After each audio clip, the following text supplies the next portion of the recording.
Kalina Oktarani sempat mengaku tak jadi istri yang baik untuk Vicky Prasetyo. Menanggapi itu, Vicky Prasetyo mengibaratkan rumah tangga seperti perahu berpenumpang. Sebab apapun yang terjadi pada penumpang, sang nahkoda harus bertanggung jawab. Kemudian ia menegaskan akan bertanggung jawab dalam rumah tangga dengan Kalina Oktarani. Hal ini disampaikan dalam video yang diunggah di YouTube Star Story, Jumat, tanggal 14 Januari tahun 2022. Aku kan sebagai kepala rumah tangga. Pastilah aku bertanggung jawab atas terjadinya situasi ini gitu, ungkap Vicky Prasetyo.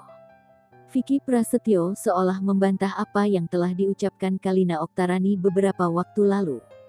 Ia menegaskan, selama ini Kalina Oktarani sudah berperan sebagai seorang istri dengan baik.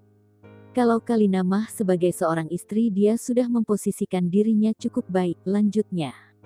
Ibu satu anak ini mengaku, sudah keluar dari rumah Vicky Prasetyo sejak akhir Desember tahun lalu. Meski begitu, Kalina Oktarani menegaskan keluar dari rumah bukan berarti tanpa izin. Dikarenakan turut beredar kabar dirinya melarikan diri dari kediaman Vicky Prasetyo. Hal ini disampaikan dalam video yang diunggah di YouTube Melanie Ricardo, Rabu, tanggal 12 Januari tahun 2022. Sejak tanggal 22 atau tanggal 23 Desember 2021, gue sudah keluar dari rumah beliau. Bukan karena gue minggat, gue harus meluruskan, kata Kalina Oktarani.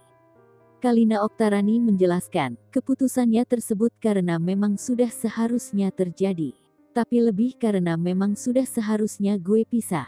Saat itu sudah bicara tentang kata pisah, mungkin belum divorce, baru diucapkan, tuturnya. Tak sampai di situ, ia mengatakan telah mencoba untuk bertahan hingga bersabar. Selain itu, mantan istri Deddy Corbuzier ini juga sudah berusaha mempertahankan rumah tangga. Kalina Oktarani telah mencoba berbagai upaya agar pernikahannya kali ini adalah yang terakhir.